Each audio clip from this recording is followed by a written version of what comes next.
Não vou embora depois do culto, eu tenho a palavra de 5 minutos para falar com vocês. Tá? Muito bem. Tessalonicenses, capítulo 5. Versículo que eu esqueci. 23. Ele fala assim, ó. O mesmo Deus da paz vos santifique em tudo, e o vosso espírito, alma e corpo sejam conservados íntegros e irrepreensíveis na vinda do nosso Senhor Jesus Cristo. E nós temos aprendido que neste versículo, o apóstolo revela para nós que o desejo de Deus é que nós, que somos seres formados, compostos de 3 partes bem distintas, tenhamos todas essas partes protegidas, guiadas e conservadas em integridade pelo Senhor. Jesus está para vir, não sei se você sabe disso, eu creio que Jesus está cada dia muito mais próximo de nos buscar aqui. E o texto deixa muito claro que o nosso corpo tem que ser conservado irrepreensível para esse momento. Mas não é só o corpo, a nossa alma também precisa ser conservada, e o nosso espírito também.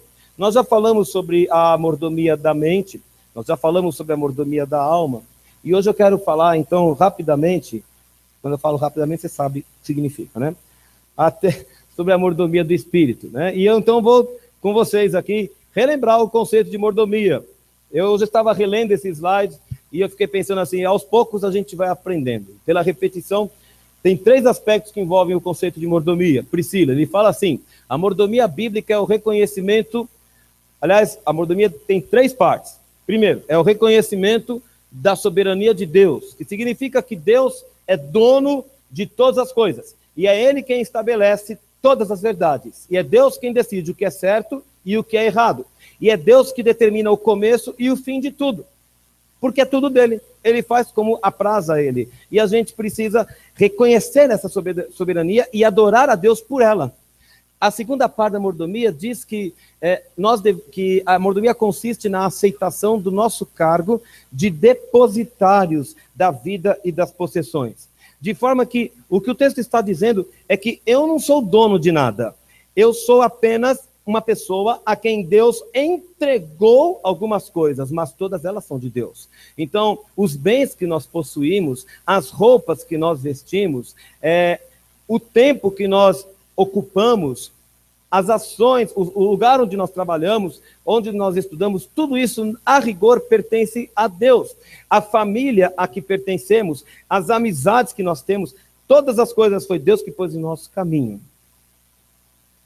E nós estamos aqui para cuidar dessas coisas todas. Nós estamos aqui para usufruir delas como se fossem nossas. Mas Deus nos coloca nas mãos essas preciosidades, e um dia nós vamos apresentar diante dele, dando uma resposta daquilo que fizemos com essas coisas que Deus nos colocou. E a terceira coisa, então, é a administração dessas coisas de acordo com a vontade de Deus. Eu não sou livre para fazer tudo o que eu queira com as minhas coisas, com o meu tempo, com o meu automóvel, com os meus filhos. Eu não sou livre como eu penso que eu sou. Nós somos livres numa certa medida, na medida que a palavra de Deus estabelece, a partir daqui você pode ir, você pode ir até ali. Esse é o espaço que Deus me deu, e dentro dessa jurisdição eu sou livre para caminhar, mas não fora dessa jurisdição, porque as coisas pertencem a Deus, e Deus falou, você vai até aqui, você não passa daí. Quando a gente entende essas coisas, e a gente entende então qual é o nosso lugar nesse universo em que nós estamos inseridos, e a gente passa a entender o que Deus tem conosco, a nossa vida ganha um sentido novo. E Deus nos deu um espírito.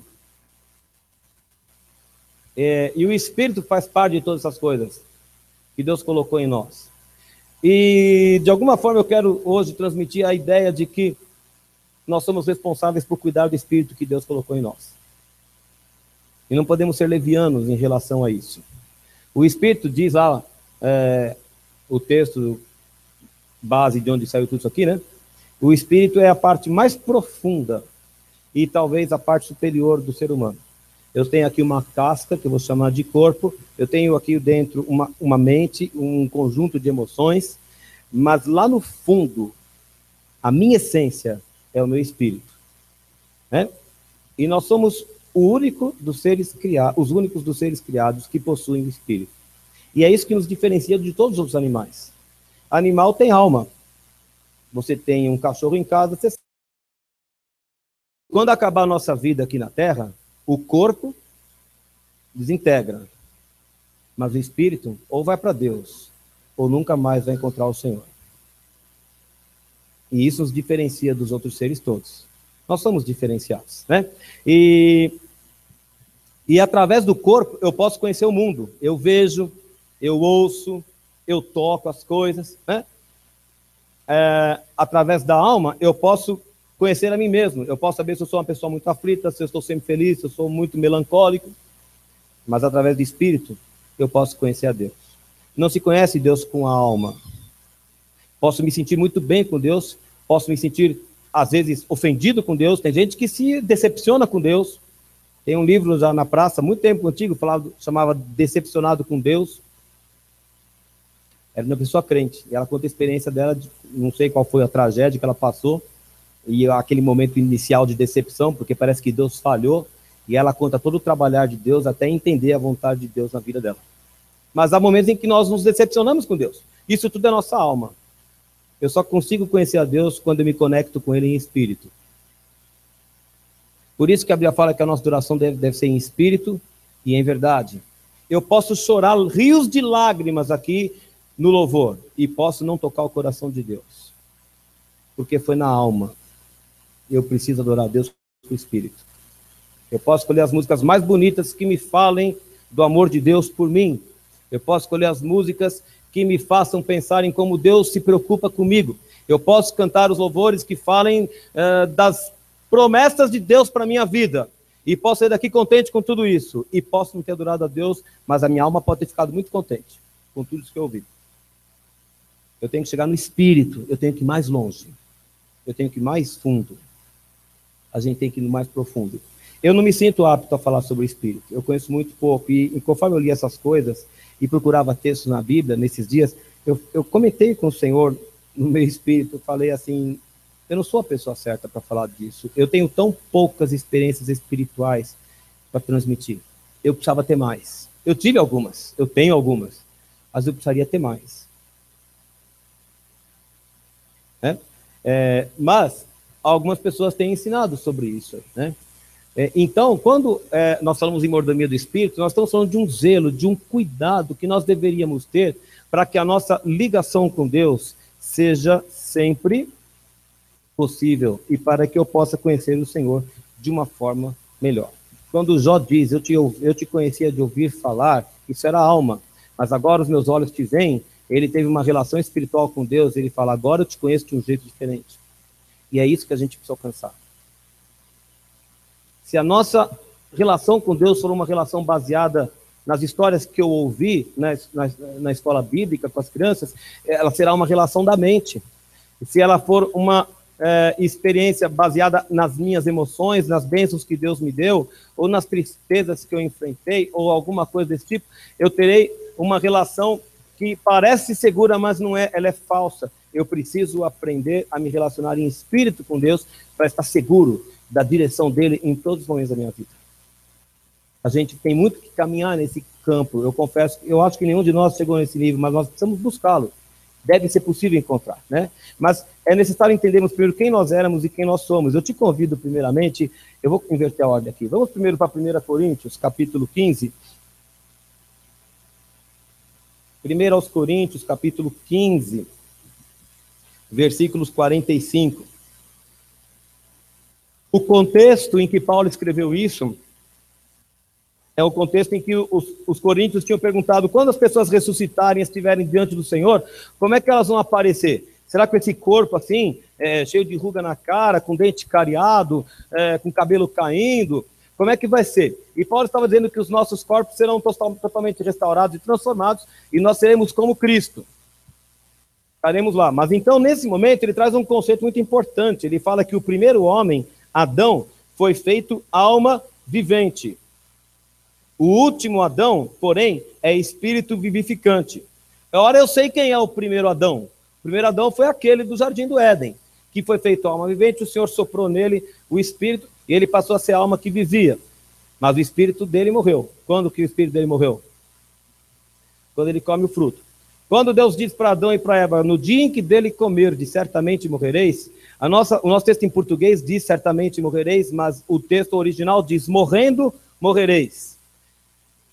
E quando ele fala morrendo, esse gerúndio significa que eles estavam perdendo a comunhão com Deus. E naquele momento, pela desobediência, o espírito morreria. E porque o espírito morreria, morrereis. Aí você colhe a morte física mesmo. Eu creio até hoje que não era plano de Deus que nós morrêssemos. Mas a gente colhe isso. Porque nós temos em nós a semente do pecado rolando no sangue. Faz parte. E nós nascemos assim, como o primeiro Adão. Mas há um último Adão aqui. Mas a Bíblia não menciona mais nenhum Adão que há de nascer. O último Adão é quem? É Jesus que recupera todas as coisas. Porque Jesus foi morto, mas ele ressuscitou dentre os mortos. E ressuscitou glorificado. E aí então ele faz a comparação. Ele nos mostra que, assim como nós hoje temos a mesma estrutura do primeiro Adão, um dia teremos a mesma estrutura do último Adão, de Jesus que recuperou e renovou todas as coisas. Um dia seremos como ele. Um dia seremos como Jesus. Mas não é primeiro espiritual. Primeiro é o natural e depois o espiritual. Então existe um antes e existe um depois.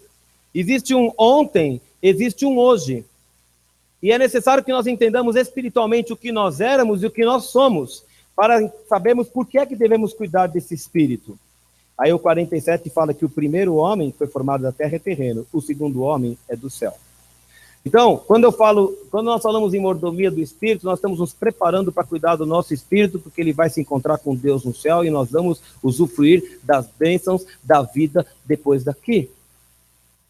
A nossa pergunta é, se você quer saber se você zela se você tem zelo pelo seu espírito, pergunte a você mesmo quanto tempo, ou quantas das suas atitudes, ou quantas das suas palavras durante o dia são tomadas, são feitas, são ditas, pensando no que vem depois daqui.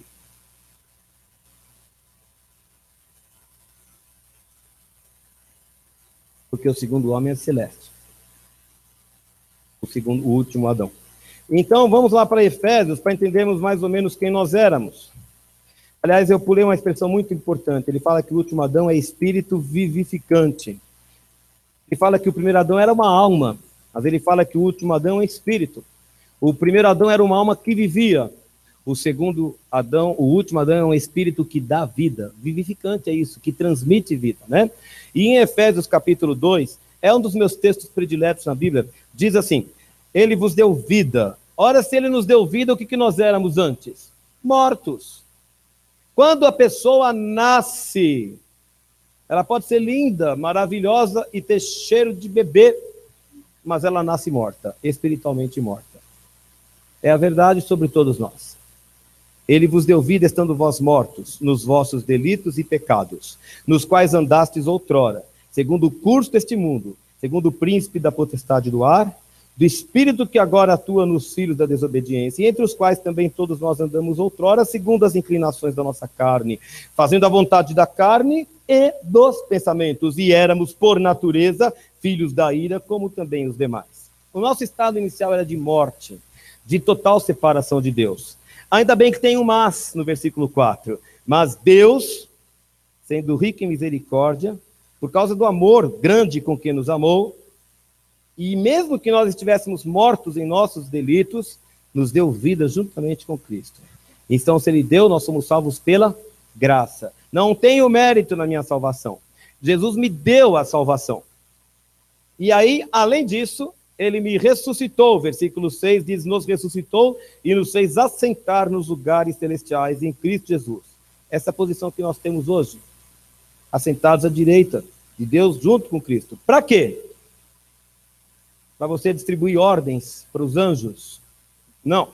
Para mostrar nos séculos vindouros a riqueza da sua graça.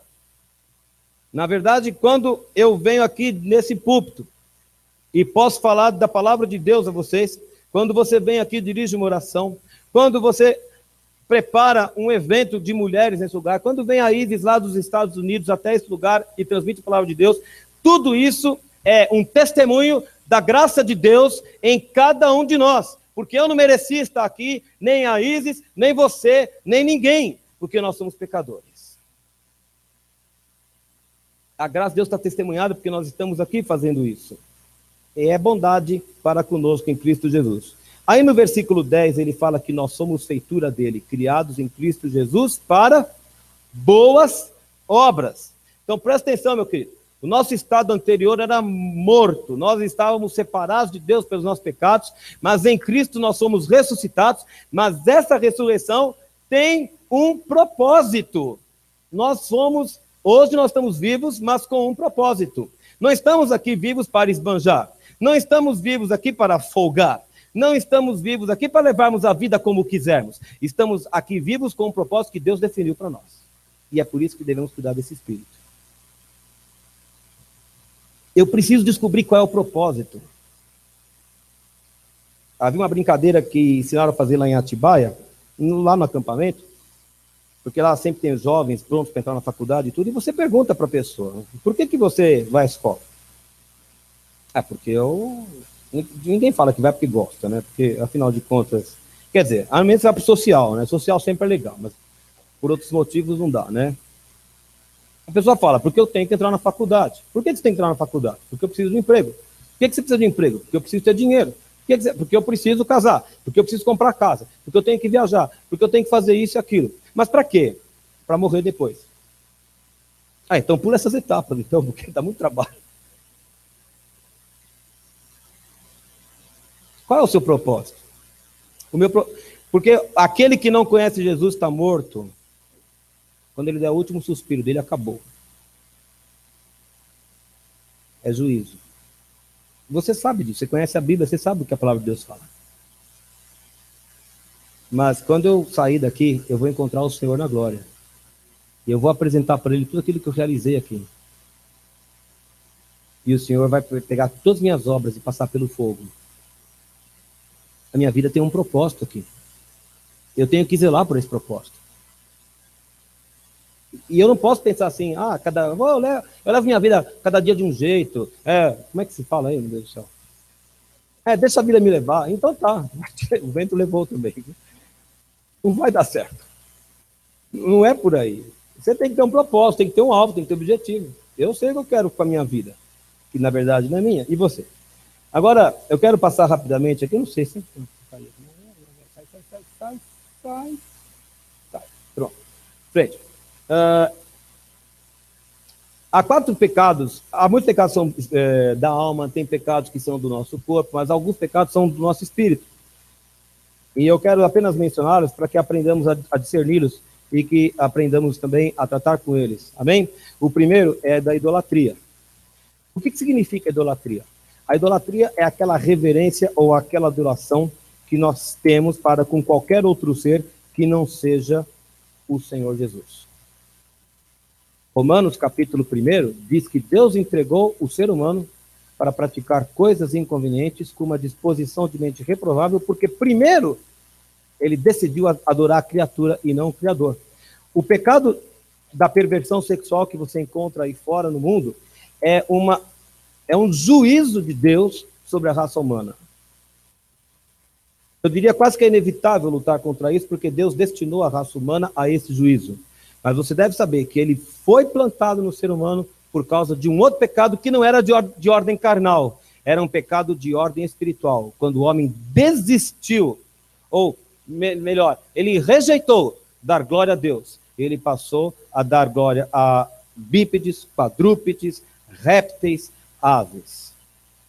E transformar a glória do Deus invisível em imagem de seres corruptíveis.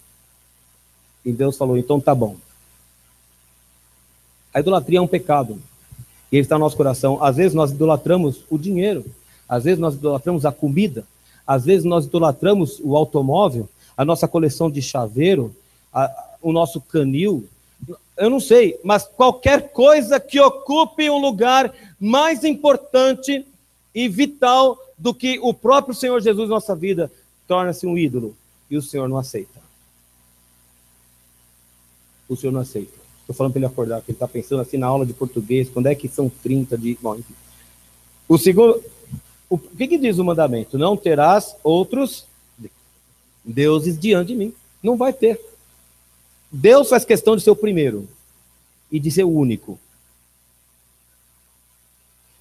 O outro pecado que é do nosso espírito é o orgulho. É uma sede insaciável. O que significa insaciável? Sei lá, boa pergunta. Vai buscar água para mim, vai. Que nunca se farta. Insaciável é que nunca se farta.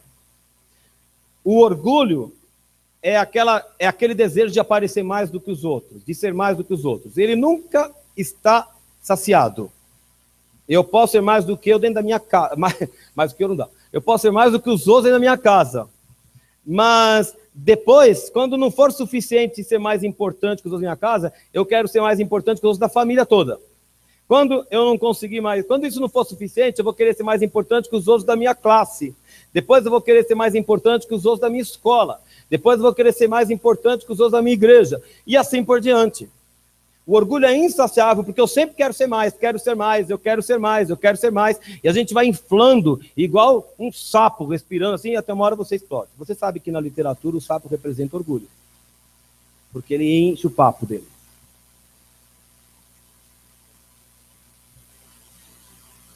Vocês estão pensando nas aulas, eu estou lembrando. Vocês estão... É isso aí. Muito bom.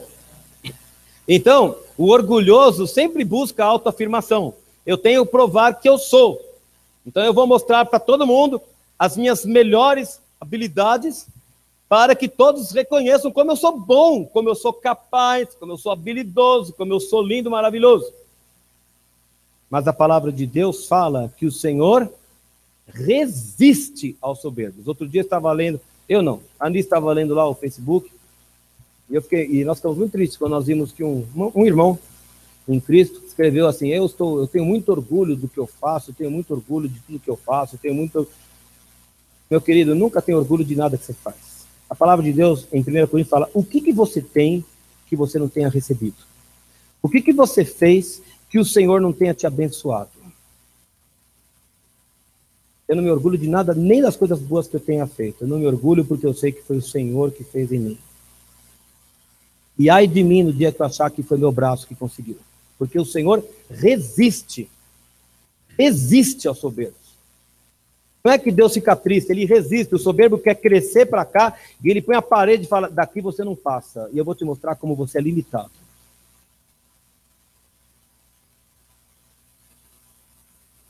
Exista ao orgulho na sua vida, em nome de Jesus. O outro pecado aqui é o do egoísmo.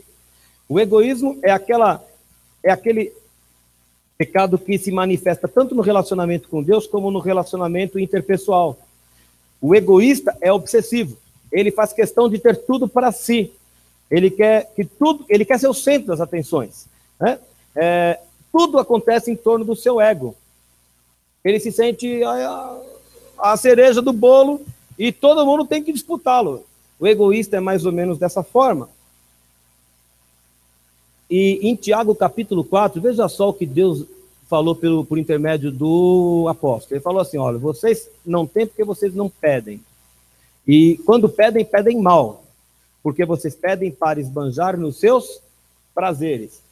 O egoísta não sabe nem orar. Ele ora errado. Ele ora mal. Ele ora pensando em si, em si e em si. E fala e não recebe. O egoísmo é um pecado capaz de perverter a minha relação com Deus quando eu acho que Deus é obrigado a me dar tudo o que eu quero. E que Deus é uma espécie de garçom, à la carte, que tem que vir aí com, sei lá, eu estalo o dedo assim, tem que acontecer. Né? O egoísmo atrapalha as nossas relações interpessoais. Quando a palavra de Deus fala: não tenha cada um em vista o que é propriamente seu, mas cada qual o que é dos outros. Então, neste momento, eu quero dizer para vocês que eu estou de olho na sua casa, e eu estou de olho no seu carro, eu estou de olho na sua guitarra, e eu não vejo a hora de ter todas as coisas dos outros para mim também. Que obviamente não é isso que a palavra de Deus está falando. A palavra do Senhor me orienta sempre a colocar o outro na frente, São pecados que estão no nosso espírito, né? Outro pecado é a dureza de coração, que a palavra de Deus chama de cerviz dura. É a dificuldade que uma pessoa tem para aceitar uma repreensão. Quem aqui gosta de levar bronca? Quem aqui gosta quando o pastor ou o líder diz para você: você está fazendo tudo errado? Ninguém gosta. Mas quantas pessoas têm pelo menos o bom senso de abaixar a cabeça e falar assim, eu vou me endireitar, eu não gostei de ouvir isso, não, mas eu vou dar um jeito nisso e vou resolver o problema. Pior coisa, outro dia nós demos, eu e eu estávamos conversando com a pessoa e nós demos uma orientação, olha, você devia fazer assim, assim, assim, assim.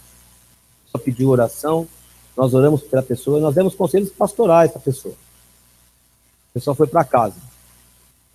Era um domingo. Deu meia-noite, a pessoa estava me chamando lá no Facebook.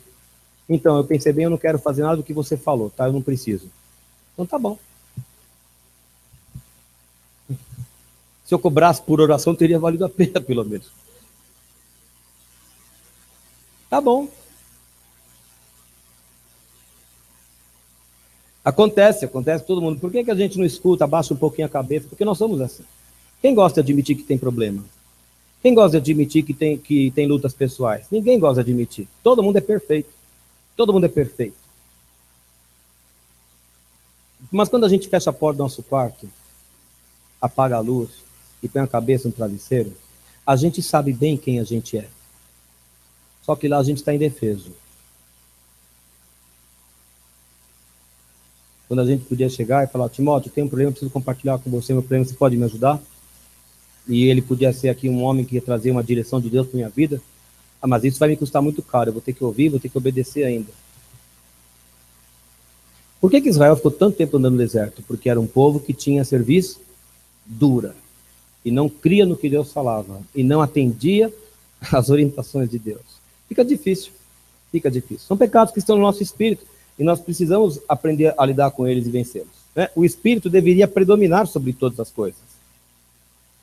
As forças mais importantes e poderosas que nós temos não são as físicas. Eu conheço um monte de gente que fica bombando lá na academia. Molecada chega no 3º ano e eles acham que porque eles têm os bíceps maiores da escola, eles vão entrar no ITA.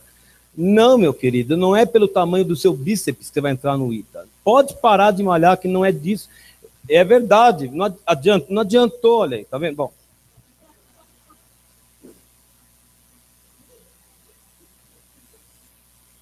Tô zoando porque o Timóteo não foi do Mackenzie. Mas tinha uns lá que tomavam aquelas... Como é que chama aquelas coisas, aquelas besteiras lá?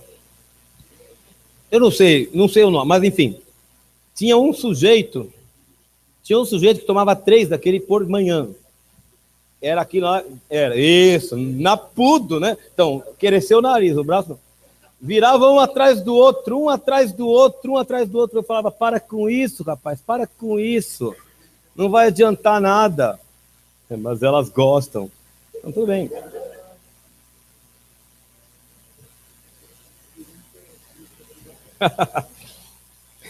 As forças mais poderosas que nós temos não são as físicas. As forças mais espirituais que nós temos são as forças espirituais. O que eu falei? Nem sei. As forças mais poderosas são as espirituais. Perdão, hein? Se você tem um espírito forte, você tem condições de dominar o seu corpo e a sua mente.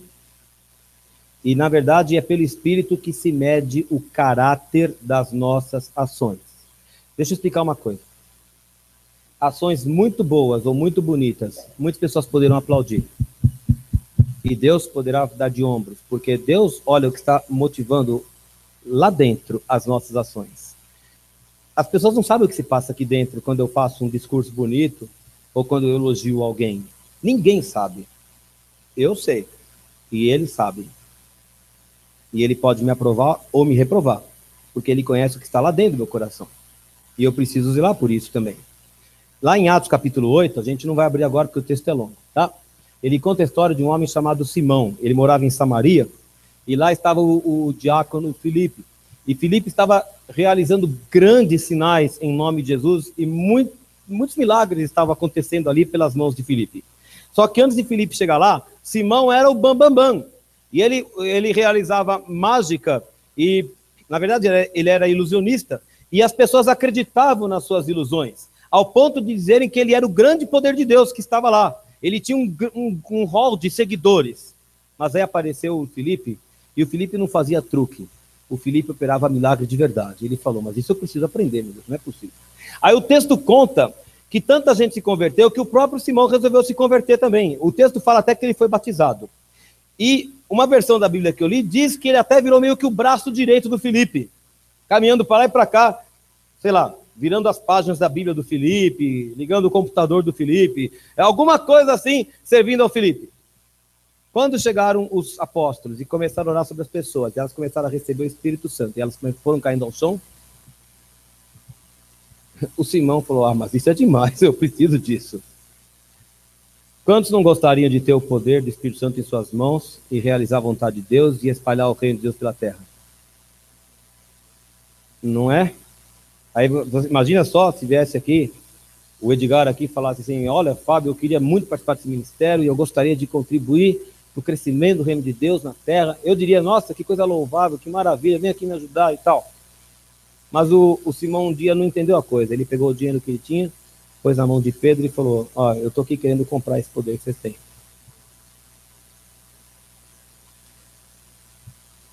Por trás de algo muito bonito, era um seguidor do evangelho. Era alguém que estava tentando meio que ser discipulado. Mas o espírito dele não tinha nada a ver com o espírito de Cristo. E ele achou que por meio de dinheiro ele podia comprar a coisa.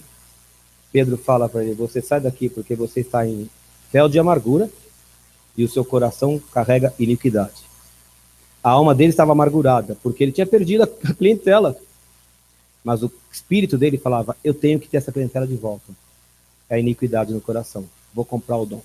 As coisas de Deus não se compram.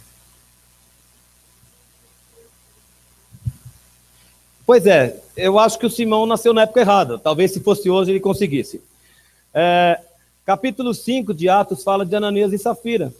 Ananias e Safira pegaram lá, venderam uma propriedade, pegaram o dinheiro e colocaram aos pés dos apóstolos.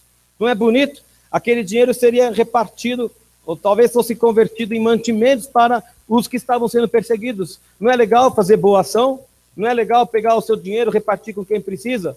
É uma ação louvável. Quem que vai discutir isso? Só que eles falaram assim, ó, vendemos por 30, está aqui os 30. Só que eles têm vendido por 50. E a palavra de Deus fala que eles foram fulminados na hora. Não por causa da oferta, por causa da mentira. E o que foi que os levou a mentir? É que um pouco antes apareceu um tal de Barnabé, que vendeu um campo, pegou todo o dinheiro e colocou aos pés dos apóstolos. E o nome dele percorreu a região. E eles falaram assim, opa, esse Barnabé aí tá bem na fita, a gente também podia fazer a mesma coisa. Só que a gente não pode dar 50, então guardar 20 para, sei lá, para a reforma da casa. Então vamos falar que a gente vendeu por 30. Deus jamais fulminaria aquele casal se eles dissessem, vendemos por 50, mas estamos dando 30 aqui para vocês. O que motivou a mentira? Um espírito ruim. O espírito é que define as nossas ações. O que mais me impressiona em tudo isso, né, é que, como eu disse, as minhas ações podem enganar vocês todos, mas jamais vão enganar o Pai, porque Ele me conhece por dentro. Deus sabe. Quanto louvor, gente. Eu fiquei muito chocado com algumas coisas, eu não devia falar isso hoje, mas vou falar, porque quando eu estava lendo a palavra, eu fui incomodado assim. Eu devia falar isso ao coral, e vou falar, porque quando retomarmos o coral, estarão todos presentes, se Deus quiser. Nós vamos fazer um musical como Deus Conosco. Nós ganhamos praticamente, foi um milagre que conseguimos aquele salão, né? Foi tanto tempo de ensaio, foi gente que se desdobrou com roupas para fazer tudo aquilo, para comprar pano, para ensaiar tudo, para reconstruir as coroas, os estandartes, etc, etc, etc. Ensaio, e vocês não têm noção de quantas vezes fizemos ensaio de solos aqui para a coisa funcionar e tudo. Aí quando nós estamos para entrar ali no culto de adoração, tem tanta visita, tem tanta gente que chegou lá, e gente que não conhecia Jesus também estava lá. E na hora que nós estamos fazendo louvor, eu te quero mais que o ouro, eu te quero mais do que os tesouros, eu te quero mais do que a minha vida, eu estou passando no meio das fileiras do coro, e o pessoal está se abraçando, o pessoal está batendo papo, o pessoal estava tomando café rindo, o pessoal estava no Facebook. Quando nós subimos lá na frente, Toda a audiência vai falar, esses caras, eles têm comunhão com Deus, porque olha a cara deles, olha como eles cantam bem. Mas quando eu passei nas fileiras, eu vi um monte de gente dispersa. Os que menos podiam estar dispersos éramos nós, porque nós estávamos em culto.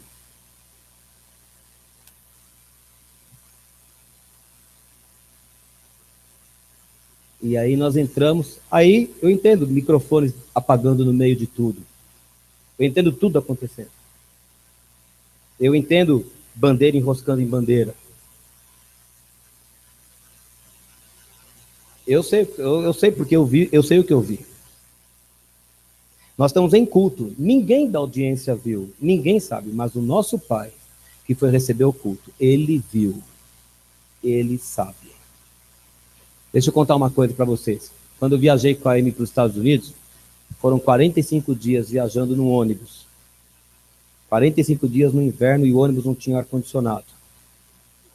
E a palavra da vida, quem conhece sabe muito bem, se tem algo de que eles não abrem mão, é hora silenciosa. Se você é da palavra da vida, você está obrigado a fazer hora silenciosa. Não tem jeito. Então, logo numa das primeiras viagens, o Haroldo lá vai na frente do ônibus, aí nós estamos lá, e ele fala, ó, não se esqueça de ter lá sua meia hora de hora silenciosa, etc, etc. E olha, funcionou durante uma semana. E pela manhã, todo mundo no ônibus, todo mundo abria a Bíblia lá, fazia a sua devocional particular. Mas depois de, 15 dias viajando num ônibus apertado e passando frio, o pessoal queria mais comer o sanduíche de amendoim, de pasta de amendoim, queria comer os cookies, a gente queria mais descer logo no primeiro posto que tivesse para tomar um café e ver se estava uma esquentada. E quando o coro chegava às igrejas, as conversas dentro dos vestiários, onde nos trocávamos, jamais eram conversas cristãs. E se não fossem necessariamente pecaminosas, no sentido mais feio da palavra, que você possa imaginar, porque não eram também, eram sempre conversas de murmuração, de reclamar de como o outro cantava, de falar do não sei o que do ônibus, alguma reclamação, e daqui a pouco a gente subia com a cara mais bonita do mundo para louvar a Deus. O Senhor sabendo todas essas coisas, cada uma delas. Cada uma delas. Ah, meu querido. Por isso que ele fala em Isaías, esse povo me honra com lábios, mas o coração está longe de mim. Então, cuidado. Agora, se eu tiver um espírito certo, as minhas ações serão certas. A Bíblia fala em Daniel, capítulo 6, pouco antes dele ser lançado na Cova dos Leões, que o rei Dario queria colocá-lo sobre todos os outros porque ele tinha um espírito excelente. Não fala de uma alma, e nem fala espírito com E maiúsculo, não é Espírito Santo, é o espírito dele que é o espírito excelente. Um espírito excelente sempre vai te colocar em posição de destaque. Se você tiver um espírito excelente, você sempre será referência, por causa do espírito que você tem. Zele pelo seu espírito. Zelar e tomar cuidado. Ok? Existe um espírito que conduz as nossas iniciativas, né? Agora, Efésios capítulo 4. Veja o que acontece se nós não desenvolvemos esse espírito.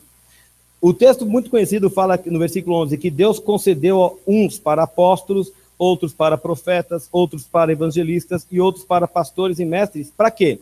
Para o aperfeiçoamento dos santos, para o desempenho do seu serviço. Para quê? Para a edificação do corpo de Cristo. Até que ponto? Até que nós cheguemos à unidade da fé. Aliás, é bom que se saiba, a fé está no espírito, a fé não está na alma. O espírito é responsável pela fé e pela consciência. Tá bom? Então, quando ele fala da unidade da fé, é de uma igreja em que todos os membros estejam espiritualmente maduros. E aí você chega ao pleno conhecimento do Filho de Deus, que se faz também pelo Espírito, ou seja, a perfeita varonilidade. A medida da estatura da plenitude de Cristo. Esse é o objetivo para todos nós. Não me importa quantos anos você tenha. O objetivo de Deus para você é que você seja maduro como Jesus. E que você conheça Jesus profundamente. Para quê? Para que não sejamos como meninos, agitados de um lado para o outro e levados ao redor por todo o vento de doutrina. Então presta atenção, meu querido. Se o seu espírito não é maduro, você vai ouvir heresia e você não vai saber dizer que é heresia. Você vai entrar na roda. Espírito maduro guarda você das mentiras do diabo. Um espírito maduro guarda a sua alma. Tem coisas, Levi? A gente escuta e elas soam mal no ouvido. Se você analisar pelo texto ou pela lógica humana, você fala, tem sentido. Mas tem coisa que se a gente ouvir aqui dentro do ouvido, a gente vai falar, essa nota está errada. A gente não discerne, se a gente for discernir o mundo pela ótica da mente, a gente vai concordar com mais da metade das coisas que eles falam. Se a gente analisar pelo espírito, a gente vai falar, tem alguma coisa errada nesse pedaço. E a gente precisa chegar lá em cima, nesse nível de profundidade que a gente precisa buscar. A gente precisa se aprofundar nas coisas do Senhor e deixar elas entrarem aqui dentro para que a gente possa ler o mundo. Um dos maiores problemas que eu encontro na minha escola, ou vocês não são mais meus alunos, eu posso falar. Quer dizer, vocês são, mas se alguém falar lá fora, já sabe, recuperação no final do ano.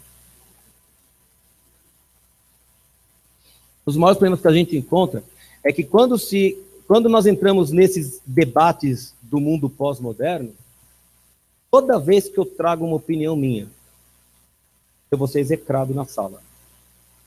Mas é engraçado porque nenhum deles tem um argumento para combater o que eu estou dizendo. Mas eles não gostam do que eu estou dizendo. Então me diga por que eu estou errado. Eles não conseguem me dizer por que eu estou errado, mas eles odeiam o que eu estou falando. Porque eu estou debatendo no nível do espírito que eles não têm, porque eles não são de Deus. Paulo fala que nós comparamos coisas espirituais com coisas espirituais e coisas terrenas com coisas terrenas. O jovem que não conhece a Deus não tem o espírito. Ele é morto espiritualmente. E ele vem falar do que ele conhece, que são coisas terrenas. Eu vou falar das coisas que eu conheço, que são espirituais. Ele não vai entender. Não vai ter liga. Eu estava pensando essas coisas esses dias, eu falei, não adianta eu ficar bravo com eles. É como se eu falasse para uma mesa, anda, mesa, anda, mesa. Ela não pode andar, coitada, ela é uma mesa. Mas se o Senhor Jesus, pelo seu Espírito, iluminar o coração daquelas pessoas, eles vão entender. Aí eles vão cair na real.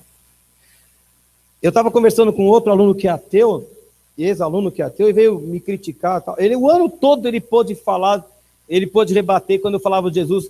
Ele sentava aqui na frente. Quando eu comecei a falar de Jesus, ele foi sentado no fundo, assim, nunca mais. Agora nas férias eu, por que o senhor falou? Blá, blá, blá, blá, blá? Tá. E aí eu falei, mandei um vídeo para ele. Eu fiquei procurando, Elcio, quantos cristãos genuínos viraram ateus? Genuínos, pregadores, 0. Quantos ateus se transformaram em cristãos? Pensadores. Sem falar o C.S. Lewis. Um monte. Qualquer pessoa honesta que vá aos livros e à Bíblia vai descobrir que Deus é de verdade. Porque o Espírito ilumina. Paciência, não adianta. Fraqueza espiritual e autoridade espiritual. Em Mateus 17 tem uma história muito interessante, né? Jesus tinha estado no monte com 3 discípulos, houve a transfiguração, Pedro quis montar retiro lá, Jesus não deixou. Eles voltaram. Quando eles chegaram, apareceu o homem que trazia o filho todo endemoniado. E o homem confessa, olha, eu já levei para todos os discípulos, mas nenhum deles deu jeito. Jesus fica muito aborrecido com aquela afirmação, e Jesus liberta aquela criança. E aí depois os discípulos vêm perguntar a Jesus, por que eles não conseguiram expelir o demônio? E Jesus fala, né, que era por causa da fé, e porque certa casta só sai em coração e jejum. Se o seu espírito está fraco, se a sua fé é fraca, você não terá autoridade espiritual para combate nenhum. O nome de Jesus tem poder absoluto sobre todas as coisas. Mas você tem fé para operar esse poder?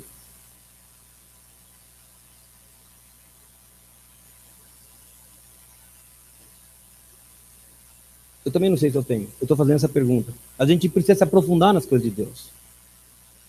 Porque a qualquer momento pode pintar um endemoniado lá na frente. Como apareceu uma vez lá no Mackenzie. Apareceu o jovem todo demoniado lá, me arrancaram de uma sala para orar com o moço. Eu e Ion. Levaram para outro prédio. E nós dois orando lá. Depois apareceu o capelão do Mackenzie, deu maior bronca no Ion, porque o pastor presbiteriano e falou: você está vendo que ele é doente, que ele não está endemoniado? O menino hoje está convertido, graças a Deus. Formou-se na faculdade, está convertido. Graças a Deus. Mas ele estava endemoniado. Estava. Ah, estava. Eu sei o que eu vi. Ele estava bem endemoniado. Você está preparado para encontrar a bucha na frente aí e operar o poder de Deus, se precisar? Mas sabe o que os discípulos estavam discutindo naquela ocasião? Quem era o maior entre eles. Ah, meu querido, com esse tipo de pensamento a gente não vai ter poder no espírito para nada. Você acha que Jesus está preocupado que nós façamos uma eleição para ver quem é o mais importante de nós aqui? Em frente. Fraqueza espiritual e derrota, né? Mateus 26, 56, Jesus estava lá no Getsemane. Vou pegar só a parte final do versículo. Jesus permite, então, que ele seja preso por pelos soldados, né? Com a traição de Judas Iscariote e tudo.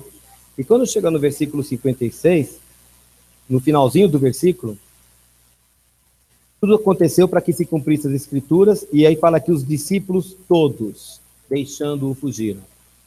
Quantas vezes nós acabamos nos comportando como esses discípulos que fugiram, quando nós negamos dar o nosso testemunho público diante das pessoas? As pessoas começam a debater esses assuntos complicados, apimentados do dia a dia, e você está na roda e quando pergunto para você, você sai pela tangente assim, você dá uma resposta bonita, mas que não traz a verdade. A gente cala a boca e fala que tem que atender um telefonema lá na esquina. A gente faz qualquer coisa e acaba fugindo da raia. Mas sabe por que esses discípulos fugiram? Porque quando Jesus pediu que vigiassem com ele na oração, Jesus falou: o espírito está pronto, mas a carne é fraca. E eles foram dormir de tristeza. Eles não estavam orando. A gente tem que zelar pelo nosso espírito, né? Cuidado com a carne e com o espírito. E aí eu queria chegar então a Romanos, vou começar em Gálatas, não, vou começar em Romanos. Romanos capítulo 8. Romanos capítulo 8. Eu queria, antes de ler Romanos capítulo 8, deixa eu explicar uma coisa para você. Eu aprendi na minha vida. Quando eu tinha 27 anos, na madrugada de 6 de abril de 1994, eu recebi o batismo do Espírito Santo. Tremi no chão por mais de 30 minutos. Recebi dom de línguas e recebi alguns outros dons. Na época, eu achava que porque eu tinha recebido todas aquelas coisas, que são genuínas de Deus, eu sei o que eu recebi, eu achava que eu tinha virado, de repente, à noite por dia, um crente espiritual, um crente maduro. Presta atenção. Os discípulos estiveram com Jesus, viram Jesus transfigurado, viram Moisés, viram Elias, uma baita experiência espiritual, mas eles desceram do monte e não tinham poder para expulsar um demônio. Não me importa quantas experiências espirituais você teve na sua vida, porque você pode ter tido. Deus pode ter falado com você na Bíblia, como você me contou outro dia. Deus pode ter falado com você em sonho. Deus pode ter falado com você por meio de uma profecia aqui na casa de Deus. Levantou o Elcio e entregou uma palavra para você. Deus pode ter usado você em cura para alguém. Deus pode ter usado sua vida para levar outra pessoa a conhecer Jesus. Nunca confunda uma experiência espiritual com maturidade espiritual. Você pode ter tido uma grande experiência com Deus. Isso significa que Deus é teu Deus mesmo, que você é filho de Deus. Mas daí a maturidade tem um caminho muito longo.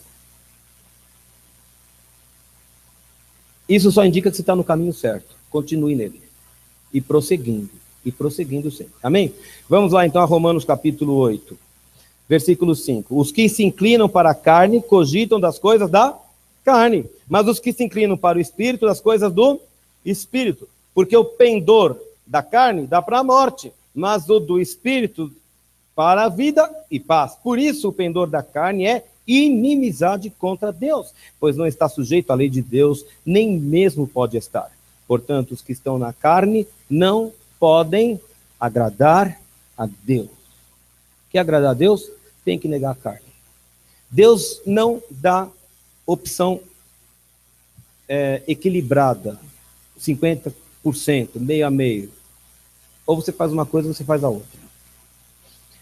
Tem aí uns jovens que foram para o acampamento agora, né? Eu estava conversando com um de vocês aí, que faltou hoje, inclusive, que disse que foi muito bom, que voltou renovado, que voltou... Por que a gente sempre vai para acampamento e quando volta está bombando? Por quê? Porque lá, teoricamente, vai todo mundo cuidar das coisas do Espírito. E se a gente pender para o Espírito, vida e paz.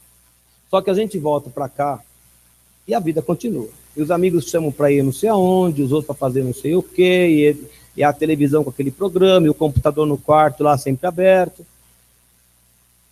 Aí, quando daqui a 6 meses você fala, passou aquele fogo. É claro que passou o fogo. O que você queria que acontecesse? Isso acontece com todos nós. Você não é o super-homem. E se fosse também acabar? Moisés desceu do monte, depois de quantos dias? 40 dias na presença de Deus, com um véu no rosto, porque depois que ele desceu do monte, o brilho do rosto de Moisés se desvanecia, e ele tinha que manter o véu para que o povo não percebesse que tinha ido embora o brilho do rosto. Acontece com Moisés, acontece conosco, porque vai ser diferente. A minha pergunta é, por que a gente continua flertando com o mundo? É uma pergunta... Eu vou perguntar de novo, por que a gente insiste em flertar com o mundo? Hoje a Alice mostrou para mim lá um pequeno vídeo de Katy Perry. Eu vi Katy Perry há uns anos atrás, quando teve o Rock in Rio aqui, e eu escrevi algumas palavras pesadas sobre a jovem que estava cantando no palco. Eu nunca tinha visto aquilo, aquela pantomima toda. Aí a irmã ficou ofendida comigo, e eu concordo, assim, eu peguei pesado ali. Mas hoje, sabendo do que eu sei, eu pegaria 2 vezes mais pesado. Embora na época eu tenha concordado. Ela ficou escandalizada porque eu usei um termo vulgar, mas eu peguei pesado na conversa lá sobre a moça. Aí hoje a Anice me mostra um vídeo que conta, onde ela dá um testemunho, uma entrevista, e ela fala que até os 15 anos ela queria ser a Amy Grant do século XXI. E ela achava que ela ia fazer muito sucesso no mundo gospel. O pai dela era pastor, é pastor. Mas aí, como não deu certo, ela testemunha. Então eu resolvi cantar no mundo e vendi minha alma pro diabo. Ela fala desse jeito. Aí você põe e fica flertando com o mundo, ouvindo isso na sua casa e vendo os vídeos dela. Por que você flerta com o mundo? Um ex-aluno meu estava morando lá. Coisa feia que eu vou falar, nem sair na net isso, mas enfim. Morando lá no outro continente. Veio passar aqui uma temporada. Os amigos chamaram lá no Facebook. Que legal que você está vindo passar aqui. Os amigos de outra igreja que ele frequentava antes. Os amigos chamaram. Que legal que você está vindo para cá. Viu? Nós estamos descobrindo umas paradas muito novas aqui. E nós descobrimos que tem aqui uma balada gay. Você pode ir com a gente depois. Tudo membro de igreja.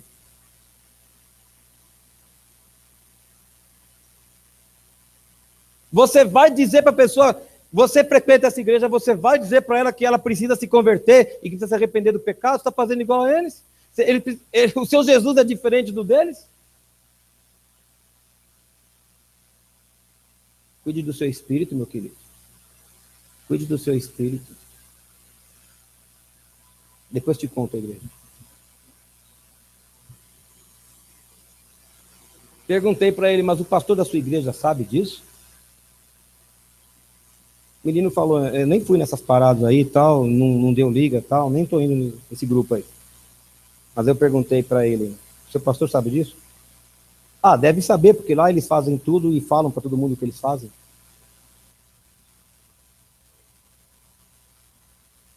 A igreja nunca terá poder contra o mal se ela se vender para o mundo.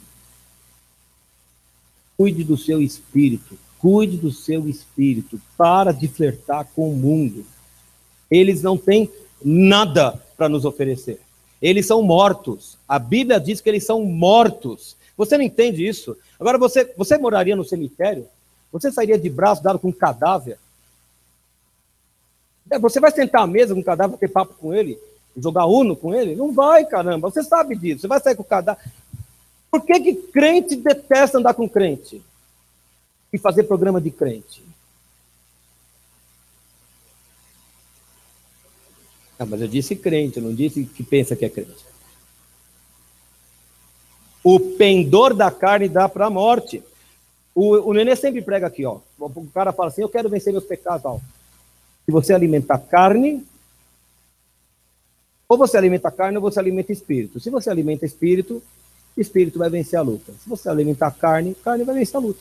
Um jovem aí outro dia, uma vez, me chamou lá, falou, professor, chamava de professor na época, né? Por que a gente tem tanta dificuldade e peca tanto? Porque não tem vida pessoal com Deus. Né? Vou em frente. Como é que você vai manter uma vida... Vamos para Gálatas, já que estou terminando. Gálatas capítulo 5. Gálatas capítulo 5, versículos 16 e 17. Fala assim. Aliás, antes. Tem uma igreja que está pregando que no final das contas todos vão se converter e todos serão salvos. Um pastor que está pregando isso, porque ele fala na Bíblia que Deus quer que todos cheguem ao arrependimento e fala que quando vier o Espírito Santo ele vai convencer a todos do pecado, da justiça e do juízo. Portanto, no final, todos serão salvos. Quer aceitem Jesus, quer não aceitem, o amor de Deus é maior do que todas as coisas e todos serão salvos um dia. Cuidado, exatamente. A Bíblia não diz isso em nenhuma página. Presta atenção, você tem que ler com os olhos do Espírito para ver o perigo disso. Não é assim, não. Não é bem assim que a Bíblia diz. Capítulo 5, versículo 16. Digo, porém, andai no Espírito e jamais satisfareis a concupiscência da carne. Tua carne é brava com você? Tua carne não quer obedecer a lei de Deus? A Bíblia fala que a nossa carne não quer mesmo obedecer a voz de Deus. Isso é nosso. Né? Então, alimente o seu espírito. Porque agora espírito com maiúsculo, hein? Você está lendo aí? Porque a carne milita contra o espírito. Ele não está falando que a carne luta contra o espírito. Fala que a carne nossa luta contra o Espírito Santo. A nossa carne não gosta do Espírito Santo. A nossa carne quer se opor ao Espírito Santo. Então eu tenho que mandar a carne se calar para que o Espírito possa viver em mim. E o Espírito milita contra a carne, porque são opostos entre si. Mas se sois guiados pelo Espírito, não estáis sob a lei. Então, alguns recursos para que você tenha uma vida cristã saudável, né? Leia a Bíblia, meu querido. Mas leia mesmo. O Salmo 1 fala assim: bem-aventurado o homem que não anda no conselho dos ímpios, não se detém, caminho de pecadores e não se assenta na roda dos escarnecedores. Aprendi lá na igreja do Brás e repito, caso você nunca tenha ouvido. Percebeu os verbos aí? O homem que anda, depois detém e se assenta.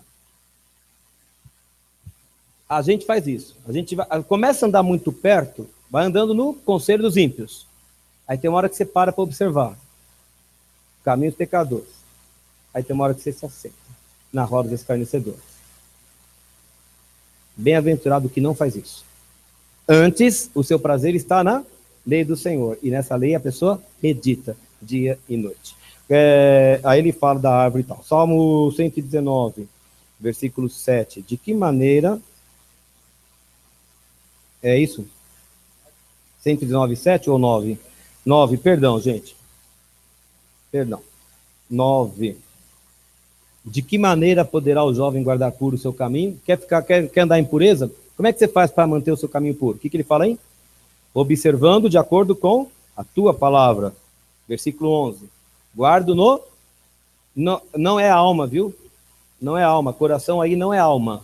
É aqui no espírito. Aqui dentro, eu guardo as tuas palavras para não pecar contra ti. Segundo, ore. Tenha uma vida de oração. Não vou ler texto nenhum, mas eu vou comentar que Jesus, ele mesmo, orava a Deus. Ele orava de madrugada, fazia milagre de tarde, orava de noite, fazia milagre no dia seguinte. Orava de noite, fazia milagre no dia seguinte. Se Jesus orava, quanto mais a gente.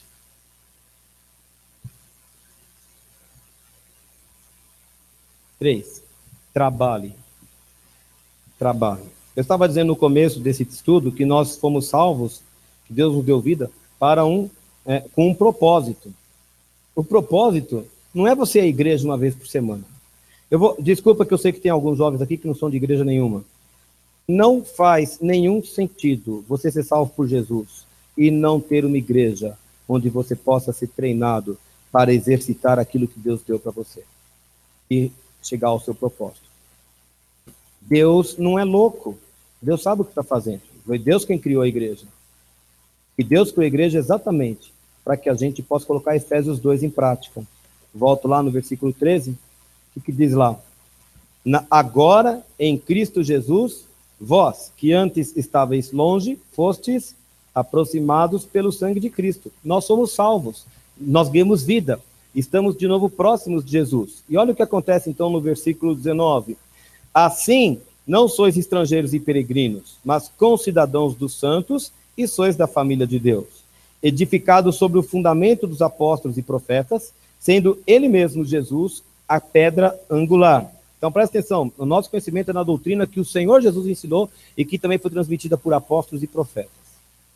E depois ele fala, no qual, em Jesus, todo edifício. Que edifício é esse? Quem é esse edifício? É a igreja. Esse edifício, bem ajustado quer dizer que cada um está fazendo a sua parte e todas as pedras estão encaixadas, dando a sua contribuição. Cresce para santuário dedicado ao Senhor, no qual também vós juntamente estáis sendo edificados para a habitação de Deus no Espírito. Quando você aceitou Jesus, você virou membro da igreja do Senhor na terra, mas você precisa se engajar no serviço, porque a ideia de Deus é que o nosso trabalho cresça, que ele cresça de forma sólida e que Deus habite em nosso meio. Se nós estivermos reunidos aqui na Domingos de Moraes, 1311, ou em qualquer outro lugar, ou na sala de uma casa de qualquer um de nós, ou numa praça, onde quer que estejamos, que lá no nosso meio, qualquer pessoa que chegar possa detectar a presença de Deus, porque cada um está fazendo a sua parte em santidade com Deus. Você precisa ter um espírito saudável. Você foi salvo por Jesus. Você é vivo em Jesus. Mas você tem que zelar pelo seu espírito. Você deve cuidar dele.